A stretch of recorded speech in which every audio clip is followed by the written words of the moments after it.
আম জনতা উন্নয়ন পার্টি কদিন হয়েছে? তৃণমূলের এমএলএ হয়ে দুনিয়ার মধু খেয়েছে, দুনিয়ার স্বাদ পেয়েছে। মধু খেয়ে স্বাদ নিয়ে ভোটের আগে নতুন দল বানিয়ে এখন তৃণমূলকে গালাগালি করলে তো সব দায় ধুয়ে দেওয়া যাবে না। পুরাতন যে লক্ষ্মীর ভান্ডার, বেশি দুর্নীতি মুর্শিদাবাদে হওয়ার পিছনে একজন যে আছে, হুমায়ুন কবির আছে। শোনা, আবাস যোজনা বলে নয়, গোটা পশ্চিমবঙ্গে দুর্নীতি কি পরিমাণ ছেয়ে গেছে আপনারা সবাই জানেন। শুধুমাত্র পুরাতন যে লক্ষ্মীর ভান্ডার সবচেয়ে বেশি দুর্নীতি হচ্ছে মুর্শিদাবাদে। আর সবচেয়ে বেশি দুর্নীতি মুর্শিদাবাদে হওয়ার পিছনে একজন যে আছে, হুমায়ুন কবির আছে। হুমায়ুন কবির এখন ভদ্রলোক হয়ে যেতে পারে, কারণ হুমায়ুন কবির ওই দুর্নীতির অংশীদার। হুমায়ুন কবির এমএলএ ছিলেন। আম জনতা উন্নয়ন পার্টি কদিন হয়েছে? তৃণমূলের এমএলএ হয়ে দুনিয়ার মধু খেয়েছে, দুনিয়ার স্বাদ পেয়েছে। মধু খেয়ে স্বাদ নিয়ে ভোটের আগে নতুন দল বানিয়ে এখন তৃণমূলকে গালাগালি করলে তো সব দায় ধুয়ে দেওয়া যাবে না। শেষ হয়ে গেছে, আপনি কিভাবে দেখছেন ব্যাপারটা? কে কি বলেছে আপনাদের তার কোনো উত্তর দেওয়ার আমার প্রয়োজন মনে করি না। আমি খৈতান এগ্রো কমপ্লেক্সের যে জেনারেল ম্যানেজার ছিল, তার আগে আমার 11 বছরের লিড ছিল। সে 11 বছর হয়ে যাওয়ার পরে 2023 সালে আবার 10 বছরের জন্য 2033 সাল পর্যন্ত জেনারেল ম্যানেজারের খৈতানের লেটার হেডে ডেট দিয়ে বছরে 7 লক্ষ টাকা করে পে করার অর্ডার হয়ে আছে। আমার ওখানে কিছু না হলে 50 থেকে 60 লক্ষ টাকার মাছ আছে, পাশাপাশি 5 লক্ষ টাকার উপরে নৌকা আছে, 2.5 লক্ষ টাকার উপরে সাবমার্শাল বসানো আছে, আরও অনেক কিছু আছে। সব মিলে 70 থেকে 80 লক্ষ টাকার সম্পত্তি আমার ওখানে আছে, বা মাছ ধরে। তো সেটাও পুলিশের ক্ষমতায় আছে, সেই পুলিশ নিয়ে গিয়ে সেই সমস্ত নষ্ট করেছে বা এখনও করছে। আমার আশঙ্কা এই আরও 2-4 দিনের মধ্যে আমার অর্থনৈতিক ক্ষতি সে করার চেষ্টায় আছে, লেগে আছে। আমি মহামান্য হাইকোর্টে যাব। আমার কাগজ ঠিক না খৈতানের কোন কাগজ এখন কাকে দিয়েছে সেটা ঠিক তারা প্রমাণ করবে। সেখানে খৈতানের যারা দিয়েছে, আগে যে দিয়েছে সে মারা গেছে, তার বাড়ি ছিল 36গড় না কোথায়। এখানে সে 3 বছর 4 বছর জেনারেল ম্যানেজার ছিল। আমি তাকেই টাকা দিয়েছিলাম, তারাই টাকার রসিদ আছে। এবং এখানে যে অর্ডার আছে সেটা তো দেখিয়েছি কালকে। এবার কে কোথায় ক্যান্সেল করলো, এই যে খৈতান আছে এটাই তো অবৈধ ডিল। এখানে তাদের যে কন্ডিশনে তারা লিজ নিয়েছিল জ্যোতিবাবুর সাথে 1989 সালে, সেই লিজের কন্ডিশন ছিল যে 8,000 একর জমি, রামনগর পলাশী সুগার মিল। সেই সুগার মিলের 8,000 একর জমির ভিতরে 60% জমিতে সুগার চাষ করতে হবে, অর্থাৎ আখ চাষ করতে হবে। তো আজকে 15 বছর ধরে কোনো আখ চাষ নাই।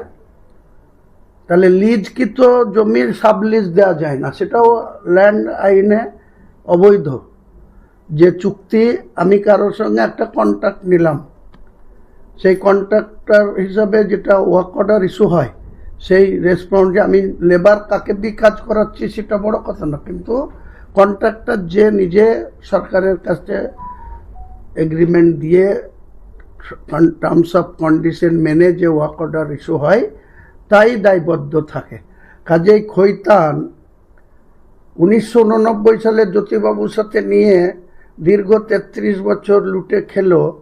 তারপরে আবার যখন আমি মমতা ব্যানার্জি, দুর্বল মুখ্যমন্ত্রী, বর্তমান মুখ্যমন্ত্রী বলেই দিয়েছে দুর্বল মুখ্যমন্ত্রী ছিল, তো সেই দুর্বল মুখ্যমন্ত্রীকে ব্যবহার করে কিন্তু ইনি 2018 সালে পঞ্চায়েত নির্বাচনে এই বিজেপি পার্টির এই গৌরী ঘোষদের এমন বাটাম দেয়া করেছিল এই শুভেন্দু অধিকারী। এখন বড় বড় কথা বলছে গৌরী ঘোষ। 2018 সালের পঞ্চায়েতে আপনাদের কাছে ফুটেজ থাকবে, যারা আপনারা মুর্শিদাবাদ জেলার সাংবাদিকতা করেন। 2018 সালে কার নেতৃত্বে হয়েছিল? শুভেন্দু অধিকারী, আর এসপির নাম ছিল শ্রী মুকেশ। সেই মুকেশের নেতৃত্বে কি জলঙ্গি, কি হরিহরপাড়া, কি ফারাক্কা, কি বিভিন্ন যে পঞ্চায়েত সমিতি এলাকা 26টা, তার ভিতরে এই হুমায়ুন কবিরই কিন্তু সেদিন 133টা গ্রাম পঞ্চায়েত, 33টা পঞ্চায়েত সমিতি আর 3টে জেলা পরিষদের মনোনয়ন দিয়েছিল। সেটা আমাকেও মুকেশ এই শুভেন্দু অধিকারীর নেতৃত্বে 23টা গাড়ি এসে আমাদের লোকরা যখন মসজিদে ঢুকেছিল ভয়ে, তো মসজিদ থেকে জুতো পায়ে দিয়ে পিন্টু মুখার্জি ওসি ছিল, মলয় চ্যাটার্জি বলে একজন এএসআই ছিল, তারা জুতো পায়ে দিয়ে মসজিদ থেকে লোকজন নিয়ে গেছিল। তার কাছে আবার কি ভালো আশা করা যাবে? সে এখন এমন শক্তিমান, এমন বলিষ্ঠ মুখ্যমন্ত্রী হয়েছে, পুলিশ মন্ত্রী হয়েছে, তিনি বলছেন বাংলার সাধারণ মানুষের যে নিরাপত্তা দেওয়া যার অঙ্গীকার বা যে শপথ নিয়েছে, তিনি বলছেন আমার পুলিশকে আমি আগে সুরক্ষা দেব। আর সেই পুলিশ কারো মাছ চুরি করবে, কারো ট্র্যাক্টরে মাটি কাটবে, কেটে বিক্রি করবে, এইসবকে তিনি বলছেন আমি পুলিশের সুরক্ষা দেব। তা পুলিশ সুরক্ষা দিলে তার পরিণতি কি হচ্ছে? যদি জিরো টলারেটের মুখ্যমন্ত্রী হয়, আমি বলবো বিনয়ের সঙ্গে যে আপনি এই অতনু দাসের বিরুদ্ধে 2 বছরের লালগোলাতে এর কি কীর্তিকলাপ, তার লালগোলায় যাওয়ার আগে 8 মাস বড়ুয়া থানায় ছিল, সেখানে আর কি কীর্তিকলাপ, তারপরে এই যে এসে ফেব্রুয়ারি মাস থেকে মার্চ মাস পর্যন্ত আমি তো বলছি 70 লাখ টাকার মাটি যারা ট্র্যাক্টরে তৃণমূলের দালালি করত তাদের সঙ্গে মিলে 70 লাখ টাকার মাটি কেটেছে এই কোম্পানির জমিতে, এই রানীর বাঁধে, এই কোম্পানির খৈতানের কোম্পানির জমিতে। তখন বেলারোর উচিত ছিল এফআইআর করা, বেলারো আর বিডিও এখন যারা আছে তারা ইলেকশনের মধ্যে, ইলেকশন ডিক্লেয়ার হয়ে যাওয়ার পরে বেলারোরও পোস্টিং হয়েছে, বিডিওরও পোস্টিং হয়েছে। তাহলে এই বিডিও এই বেলারোরা জানে না, কিন্তু একটা মাটি যখন কাটে তাকে রয়্যালিটি জমা দিতে হয়, গভর্নমেন্ট রেভিনিউ জমা দিতে হয়, দিচ্ছে কিনা দেখাতে হবে।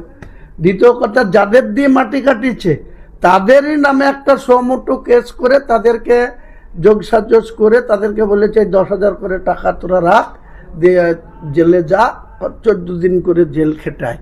এই হচ্ছে দারোগা, যার হাত তার পাক, ওনার হাতে এফআইআর বই, উনিই চুরি করছেন, উনি আবার চোরকে অ্যারেস্ট করছেন, দিয়ে পাঠাচ্ছেন, ডিএসপিকে রিপোর্ট দিচ্ছেন আমি অ্যাকশন নিয়েছি।